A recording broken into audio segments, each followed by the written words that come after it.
The Evil Dead rise once more to terrorize the living and the innocent in the newest Evil Dead movie. Drowning in all the blood and bile is a Bruce Campbell cameo and proof that you and I are doomed to repeat history ad infinitum. Just remember to stop this recording now if you don't want its unholy spoilers to be set free. Well, that sounds fine to me.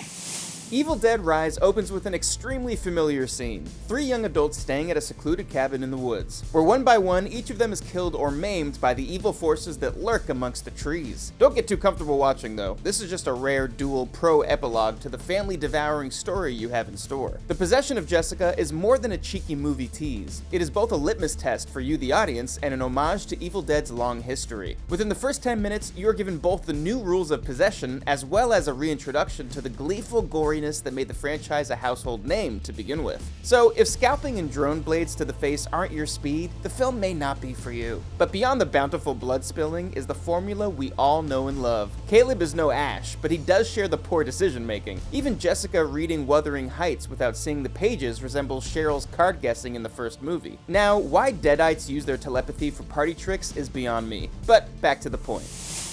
I hope you aren't eating, because there is nothing more unappetizing than a rotting undead corpse. Henrietta Noby haunted the nightmares of every 8-year-old who stole their dad's VHS collection. With her gray ripped skin, bloated blubbery body, and elongated stop-motion neck, she was far from the prettiest Deadites. If you don't know who I'm talking about, then you should just rewatch Evil Dead 2. Though you should watch it anyway, and pay attention to the Professor Raymond Noby tape recordings, whose wife was possessed and buried under the cabin before the events of the second film. All caught up? Good. Because that horrifyingly hideous creature inspired devilishly delicious pizza. Henrietta's Pizza might be the best pizza this side of the Atlantic, but why it evokes such sinister imagery is beyond me. Unfortunately, we don't get to leave the late professor's wife just yet. Her death wails will ring in our ears again further down the list.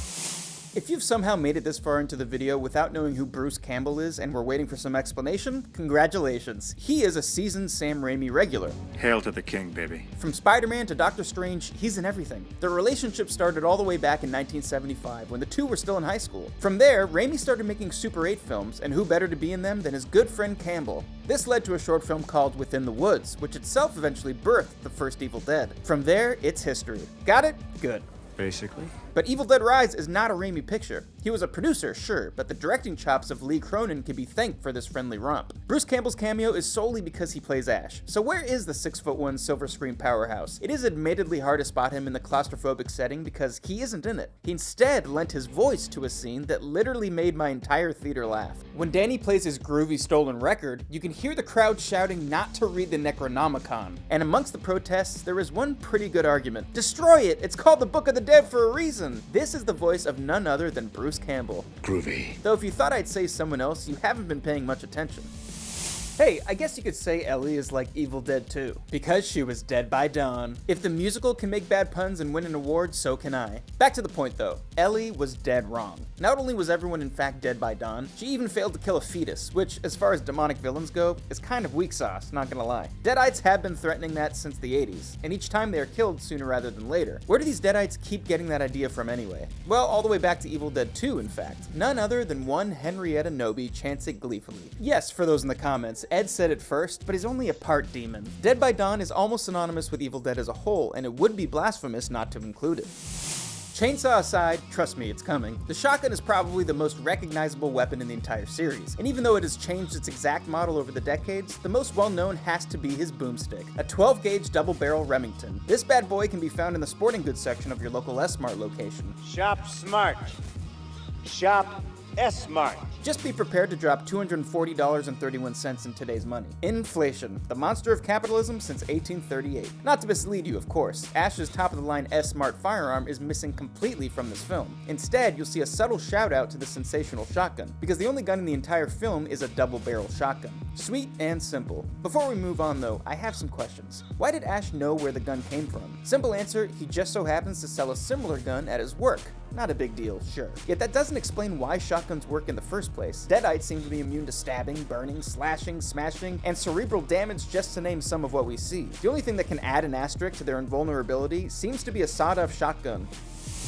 It wouldn't be entirely accurate to call The Evil Dead a horror franchise. Granted, it is blood-curdling and chilling most of the time. Humor, however, plays a huge part in its foundation. Rise doesn't forget that either, showing true respect for one of comedy's greatest and most celebrated movies, The Shining. That's what I call the reverse bait and switch. Yeah, it is.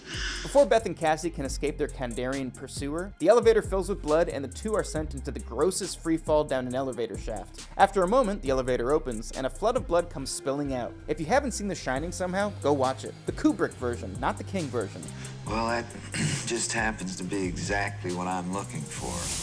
This is simultaneously the most and least original movie in the Evil Dead series. The Mond building, which itself is just an anagram for demon, is new, but the story taking place inside has been and will be told countless times. This is the first movie to take place in the city, and even the Necronomicon is missing its familiar smiling face. However, it's more pop than jazz, relying on the comfortable rhythms and chords of its predecessors. Take Danny finding the Book of the Dead. A well-timed earthquake is new, but a basement holding a human skin-bound book with a recording of its translation is not. Then, a female lead leaves the main cast after someone starts to read the Necronomicon. An evil presence attacks her, restraining her by the arms and legs. Sure, this time it's wires, ropes, and not vines and roots, but the effect is the same. Last, and far worse than least, our old pal Henrietta rears her very ugly head again. Luckily, Ash blows it away soon after. When Ellie threatens to swallow Beth's soul, she's simply parroting the gruesome granny. Unfortunately for everyone involved, Ash wasn't there to blow that dead-eyed away. Rise also remakes the greatest mouth catch since Austin Powers vs. Britney Spears, only it's a lot more gruesome than the one in Evil Dead 2. We even get to see what is left of Gabriel after his eye is forcefully bitten out of its socket. Now, the odds of Jake actually catching it in his mouth is math that would take me years to figure out, but the removal? That's easy. Now, the average human can exert just around 1.5 psi by blowing, far below the 12 psi needed to pop an eye out of its socket. Luckily, Ellie didn't care a lot about damaging the eye or its surroundings because she just bites it off. A feat that isn't even that impressive. The average person has at least 120 psi bite. That's 10 times the amount needed. So, at the end of the day, being taken over by a Kandarian demon seems to just turn you into a Floridian. I thought it was kind of scary. Jokes aside, don't try this at home. To the point here, Evil Dead is in love with lullabies. Horror as a genre is obsessed with children's songs and rhymes. Ellie, singing to trick Cassie into letting her in, holds a twisted mirror to the exact same scene in Evil Dead 2. I'll explain. In Dead by Dawn, Annie starts to believe her mother has been relieved of the evil inside when she starts to sing Hush Little Baby, only to be stopped from opening the basement latch by Ash. Meanwhile, in Rise, Cassie falls for it hook, line, and sinker. Without an S-Mart employee to guide her, she just starts to trust her ex-mom with only mild hesitation. Rise uses the audience's familiarity with the setup against them. We are primed to expect someone to stop Cassie from opening the door if we saw Evil Dead 2. So, when nobody does, the attack is even more thrilling. Now, if you watched Evil Dead 2 after this movie, you're waiting for Henrietta to burst through those chains like the worst Jack-in-the-Box imaginable. And when Ash stops Annie, it feels so satisfying. The two are now in conversation with each other. Beautiful.